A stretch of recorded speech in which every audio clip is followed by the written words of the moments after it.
किसी घने वन में एक बहुत बड़ा शेर रहता था। वह रोज शिकार पर निकलता और एक ही नहीं, दो नहीं, कई कई जानवरों का काम तमाम देता। जंगल के जानवर डरने लगे कि अगर शेर इसी तरह शिकार करता रहा तो एक दिन ऐसा आएगा कि जंगल में कोई भी जानवर नहीं बचेगा। सारे जंगल में सनसनी फैल गई। शेर को रोकने के लिए कोई न कोई उपाय करना जरूरी था। एक दिन जंगल के सारे जानवर इकट्ठा हुए और इस प्रश्न पर विचार करने लगे। अंत में उन्होंने तय किया कि वे सब शेर के पास जाकर उनसे इस बारे में बात करें। दूसरे दिन जानवरों के एक दल शेर के पास पहुंचा। उनके अपनी ओर आते देख शेर घबरा गया और उसने गरज कर पूछा, क्या बात है? तुम सब यहाँ क्यों आ रहे हो? जानवर दल के नेता ने कहा, महाराज, हम आपके पास निवेदन करने आए हैं। आप राजा हैं और हम आपकी प्रजा। जब आप शिकार करने निकलते हैं तो बहुत जानवर मार डालते हैं। आप सबको खा भी नहीं पाते। इस तरह से हमारी संख्या कम होती जा रही है।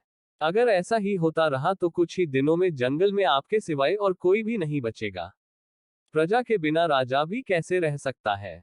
यदि हम सभी मर जाएंगे तो आप भी राजा नहीं रहेंगे। हम चाहते हैं कि आप सदा हमारे राजा बने रहें। आपसे हमारी विनती है कि आप अपने घर पर ही रहा करें। हर रोज स्वयं आपके खाने के लिए एक जानवर भेज दिया करेंगे। इस तरह से राजा और प्रजा दोनों ही चैन से रह सकेंगे। शेर को लगा कि जानवरों की बात में सच्चाई है। उसने पल भर सोचा, फिर बोला, अच्छी बात है, मैं तुम्हारे सुझाव को मान लेता हूँ।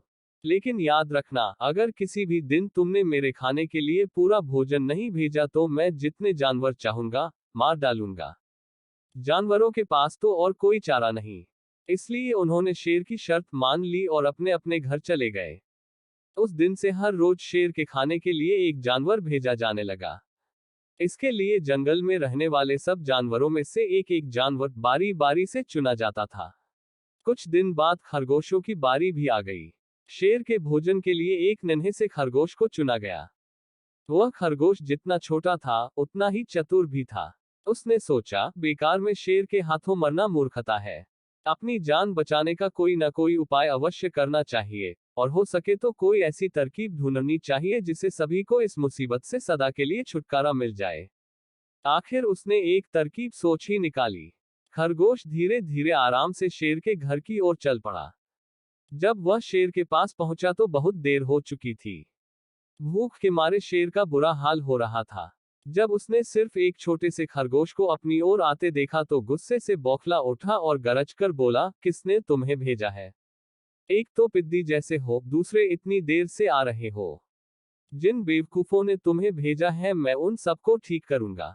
एक एक का काम तमाम न किया तो मेरा नाम भी शेर नहीं। नन्हे खरगोश ने आदर से जमीन तक झुककर, महाराज, अगर आप कृपा करके मेरी बात सुन ले तो मुझे या और जानवरों को दोष नहीं देंगे। वे तो जानते थे कि एक छोटा सा खरगोश आपके भोजन के लिए पूरा नहीं पड़ेगा, इसलिए उन्होंने 6 खरगोश भेजे थे। लेकिन रास्ते में हमें एक और शेर मिल गया। उसने 5 खरगोशों को मारकर खा लिया। यह सुनते ही शेर दहाड़कर बोला, क्या कहा? दूसरा शेर? कौन है वह? तुमने उसे कहाँ देखा? महाराज, वह तो बहुत ही बड़ा शेर है, खरगोश ने कहा। वह जमीन के अंदर बनी एक बड़ी गुफा में से निकला था। वह तो मुझे ही मारने जा रहा था, पर मैंने उससे कहा, सरकार, आपको पता नहीं कि आपने क्या अंधेर कर दिया है। हम सब अपने महाराज के भोजन के लिए जा रहे थे, लेकिन आपने उनका सारा खाना खा लिया है। हमारे महाराज ऐसी बातें सहन नहीं करेंगे। वे जरूर ही यहाँ आकर आपको मार डालेंगे। इस पर उसने पूछा, कौन है तुम्हारा राजा? मैंने जवाब दिया, हमारा राजा जंगल का सबसे बड़ा शेर है। महाराज, मेरे ऐसा कहते ही वह गुस्से से लाल पीला होकर बोला, बेवकूफ, इस जंगल का राजा सिर्फ मैं हूँ। यहाँ सब जानवर मेरी प्रजा हैं। मैं उनके साथ जैसा चाहूं वैसा कर सकता हूँ। जिस मूर्ख को तुम अपना राजा कहते हो उस चोर को मेरे सामने हाजिर करो। मैं उससे बताऊंगा कि असली राजा कौन है। महाराज, इतना कहकर उस शेर ने आपको लिवाने के लिए मुझे यहाँ भेज दिया। खरगोश की बात सुनकर शेर को बड़ा गुस्सा आया और वह बार बार गरजने लगा। उसकी भयानक गरज से सारा जंगल दहलने लगा। मुझे फौरन उस मूर्ख का पता बताओ, शेर ने दहाड़कर कहा। जब तक मैं उसे जान से न मार दूंगा मुझे चैन नहीं मिलेगा। बहुत अच्छा महाराज, खरगोश ने कहा, मौत ही उस दुष्ट की सजा है। अगर मैं और बड़ा और मजबूत होता तो मैं खुद ही उसके टुकड़े टुकड़े कर देता। चलो, रास्ता दिखाओ, शेर ने कहा, फौरन बताओ किधर चलना है।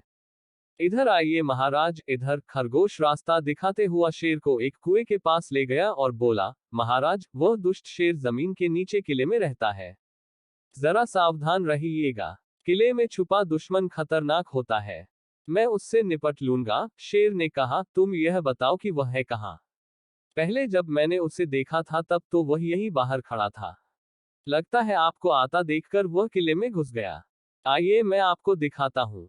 खरगोश ने कुएं के नजदीक आकर शेर से अंदर झांकने के लिए कहा। शेर ने कुएं के अंदर झांका तो उसे कुएं के पानी में अपनी परछाई दिखाई दी।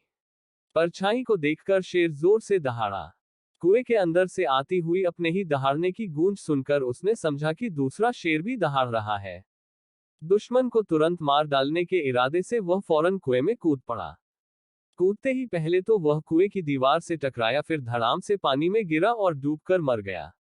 इस तरह चतुराई से शेर से छुट्टी पाकर नन्हा खरगोश घर लौटा। उसने जंगल के जानवरों को शेर के मारे जाने की कहानी सुनाई। दुश्मन के मारे जाने की खबर से सारे जंगल में खुशी फैल गई। जंगल के सभी जानवर खरगोश की जय जयकार करने लगे। सीख: घोर संकट की परिस्थितियों में भी हमें सूझबूझ और चतुराई से काम लेना चाहिए और आखिरी दम तक प्रयास करना चाहिए। सूझबूझ और चतुराई से काम लेकर हम भयंकर संकट से उबर सकते हैं और बड़े से बड़े शक्तिशाली शत्रु को भी पराजित कर सकते हैं।